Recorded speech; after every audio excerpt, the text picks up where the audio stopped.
this is Easy Target coming back at you with another video. This is going to be my first time review video for the Astro C40. But I just want to go ahead and give you my review on what I think after having the controller for the last couple of weeks and playing around with it. A couple tips and tricks about the controller, how to mod the controller, and a little comparison on the Astro C40 compared to the YT-EAZYTARGET first gen. The second gen has changed, and I think it has fixed some of the issues, and it's more like this controller now. But I had experience with the first gen, and that's what I can talk about. Alright, first off, we're not going to be starting with an unboxing of the controller, because I'm sure you've seen that a billion times on the internet. You get all the goodies and whatnot. This is the case that you get with it. It's a very nice case, but you do get those sticks inside here. You get the wireless dongle, and then you get the screwdriver for taking off faceplate and changing around your customization buttons on here. That is one of the cool features of this remote, because it is modular and you can change it around. Right now I have it set up on Xbox style. I traditionally play with the PlayStation style. I just wanted to see what it was like going back to doing Xbox style, and after a further review I think I want to go ahead and change it back to just the PlayStation style. And to do that, you just go ahead and take these 4 screws, just go ahead and loosen them up. You don't have to take them all the way out of the faceplate. I believe they're just kind of stuck in there. And then just to go ahead and take it out, you can just pull the sticks and it goes ahead and pulls that whole faceplate off, and then the joysticks can come out like this. Joysticks will fit in there one way. They have little dashes inside of the controller so you know which way to go with it. Same with the bottom of here. You got the little dash or mark, so you can go ahead and put them in there correctly. But you just go ahead and take the D-pad out, and either stick can go on either side, so you don't have to put it on the same side that you took it out of. Go ahead and wiggle it around in there and it kind of just falls into place or clips into place. Same with both sides. You can go ahead and put the D-pad in, and then just go ahead and pop that faceplate back on, and we're just going to have to tighten it up real quick. And that is it. It's very, very simple. You just got to put that faceplate back on and go ahead and tighten these screws right up. Don't over tighten them. I don't think it needs to be over tight and whatnot. Just get that into place, and then you are good to go, and go ahead and play your games however you want. Note, some people do encounter stick drift. That's where the sticks, whenever you just sitting still, you'll have like a slight adjustment to either one of these sticks.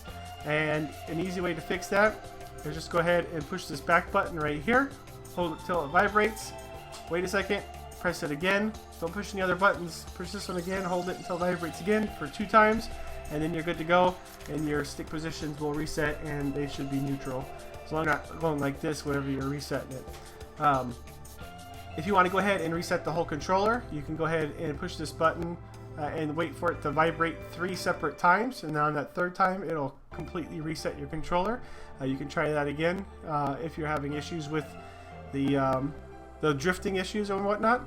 I believe this controller is one of the best pro gaming controllers out there, just because the way it feels. It's very good in my hands. It feels very, very good in the hands. Some people say it is a little bit larger than like a normal PS4 controller. That is the case, but for my hands I believe it fits very, very good in the hands. The bumpers in the top, L1 and R1, you can hit them very, very good, and it just feels very, very nice whenever you click it. The triggers are very nice. The trigger locks are very easy to get to right on the back. You can go ahead and change that on the fly for hair trigger or regular mode.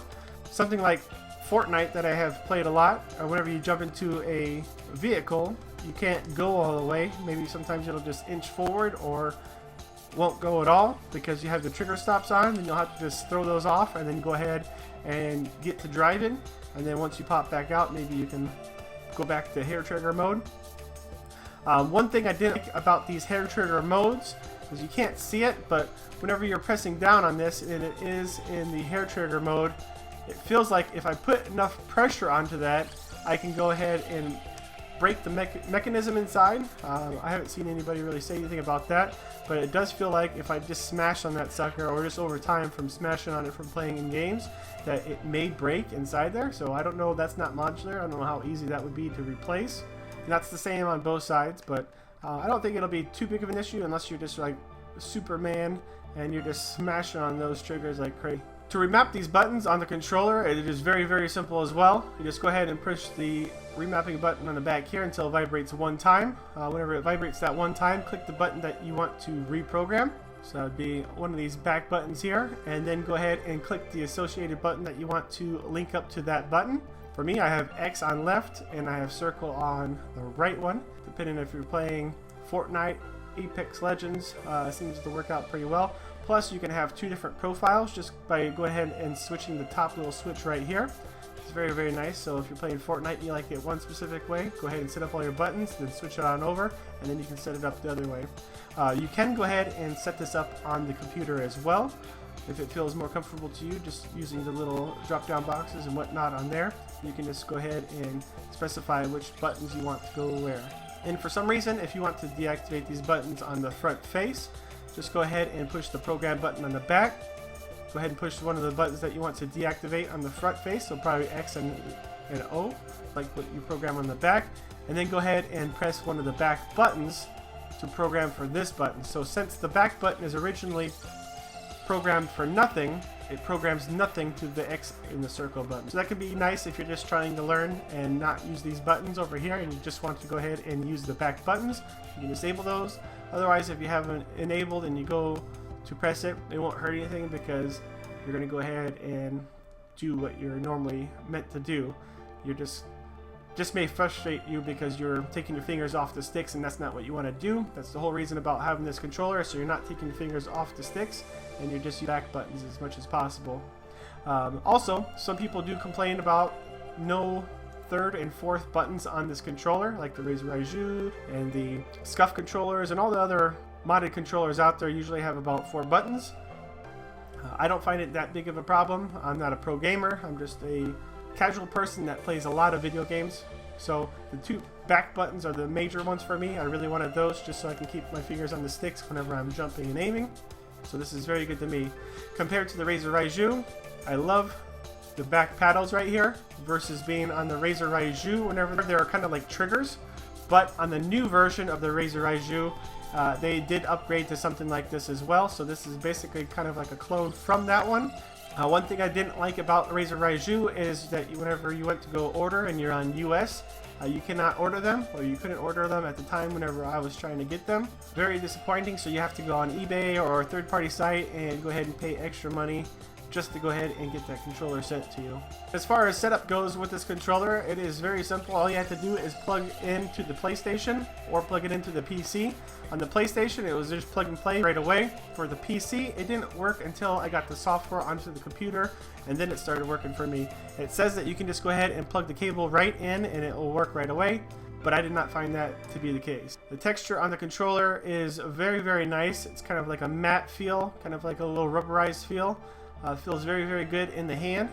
For plugging in with the wireless dongle, you plug in the wireless dongle into the device, and then you have to make sure that you're switching over to the wireless mode up here. One problem I had whenever I first set this thing up, I was trying to do wireless mode, but I wasn't switching this guy over to wireless. But it is a simple switch. Just take the cord out, switch this over to wireless mode, and then you should be good to go, and it will connect to your little dongle. A couple downsides about the controller is they didn't give you any replacement for the D-pad. For me, again, it's not that big of a deal for no replacements inside the box. I can't wait to see what kind of modular stuff that they come out with that you will be able to add to this. The trigger stops in the back, like I mentioned before. I wish that they were a little bit more firm and not feeling like that you could break them if you push down a little bit too hard on them. And then now I just want to go ahead and go over some stuff with the software that I found to be a problem with the YT-EAZYTARGET, but with this one, with the Astro C40, you can go ahead and fix it within the software because you can go ahead and modify the sensitivity of the triggers. So let's go ahead and jump on over to the Astro software. Alright, this is the Astro software right here. It says we have no controller plugged in, so I'm going to go ahead and plug that sucker in right now. It simply pops up on screen here, and it goes ahead and tells you that I don't have a profile linked up to 2. I only have one linked up to 1. And you can go ahead and click on View Profile to get into that profile. Right here is where you can go ahead and customize your buttons to whatever you want, just by clicking on over here and selecting the one that you want. If you want to do the no command to the square, triangle, X, and circle. You're going to have to do that manually. They won't let you do it within the software. Moving on over to the sticks, this shows you where you have a little bit of drift. You can see right now mine's wobbling a little bit. I don't know if that's just because I'm holding it in my hand. So I set it down on the table and it's not wobbling, but if you do see that you're having like a little bit of movement on your sticks like this, that's whenever you have to reset them. Then over here you can go ahead and adjust the sensitivities of the sticks on how much it goes. Just for the little bit that you go, you can have like full force right off the bat. If you go ahead and just move it a little bit, if that tickles your fancy. With the triggers is where I wanted to go ahead and give you guys the inside scoop with the trigger stops. If you have the trigger stops on, you can only go so far with the trigger. But with the adjustments that they give you on here, you can go ahead and give your full force with just a little bit of trigger pull. So you can basically have it 100% by just pressing it 1/4 of the way. As you can see, whenever I press it over to the right, the one is how much it's actually applying in game. The white little circle is how far I actually have it pulled. So right now I have it to the trigger stop, and that's about it. And this is where I can show you where the little stopping mechanism for the trigger stops could be a little bit fragile. If I click on it, or if I squeeze on it a little harder, it goes further on, and that's where my problem comes in. I don't want to break those things. But just adjusting these things right here to where it goes 100% will fix your issue in game, especially with Fortnite, because that's the one that I play, with giving your vehicle 100% gas as you press that. If you're playing a real racing game, obviously you don't want to have that trigger stop on and you have the full range of the trigger. So you can go ahead and ease on the gas, ease on the brake, whatever you need to do. I used to play a lot of racing games, but there wasn't any recently that I've been doing. And then we go ahead and go on to audio. A lot of people miss over the audio as well. The audio that I found plugging into the controller is very, very good. And I actually switched over to it for playing games when I'm playing with my A40s. I have my mix amp, but I use my controller just because it's a little bit simpler, just in line, and I find that it's actually really, really good. In Fortnite, I can detect people's steps a lot better than whenever I'm using the mix amp. I could be using different settings, the equalizer settings and whatnot, but just goes to show that the controller has very, very good equalizer built into it. The one downside about the equalizer built into the controller is there's no volume control on the controller itself. So at times things get loud and it's hard for me to turn down the volume. I have to actually go into the app to turn it down. I haven't found any better way to do that than going into the software and turning it down. But other than that, it works out very, very well. Just find a pretty good volume that you always want things at, and you should be good to go. The big issue is whenever you go into a random duos, random squads, and one of the people are very, very loud and you have to turn your speakers down really loud because they'll blow out your eardrums. That's happened to me quite a few times. And then lastly on the charts here, we got the effects. So you got the rumble effects. You can turn down the sensitivity of them so they're not so strong. The LED brightness, which isn't a very big issue anyways. It's just a little small element on the front of the controller, or on the front faceplate of the controller. And then that's just about it for this. Make sure you sync it to the controller whenever you're done. And then we'll go ahead and switch on back over to the controller. Alright, wrapping up. My final thoughts on this controller is I love it. I think it's very, very good. $200 is a little bit pricey for a controller, but for a controller that you can get in the US, it's awesome and great compared to a Scuff. I haven't played with it, so I can't speak anything on that. Besides, I've heard a lot of people having problems with their rear buttons breaking, or the button not sticking or whatnot. On these guys right here, I feel like they're going to be a lot better in the long run. With the YT-EAZYTARGET, there's the new tournament edition that you can get for 150 bucks. You get 4 extra buttons, and I think that's going to be a steal if you can get it in the US. It basically looks just like this, but you can't switch your stick layout. The stick layout is right up here for the tournament edition one, and it's 150 bucks. But if you go ahead and get the full blown out one, it is about 200 bucks if you can get it in US again. Otherwise, you're going to be paying more getting it on eBay. So for what you get and being able to order it in the US, the Astro A40 is the best by far, in my opinion. This is not a sponsored video. Thought I'd just throw that out there since everybody else is doing it. And I hope this helped you out. If it helped you out in any way, please go ahead and like and subscribe to the channel. I sure would appreciate it. And this is YT-EAZYTARGET, and I'm out.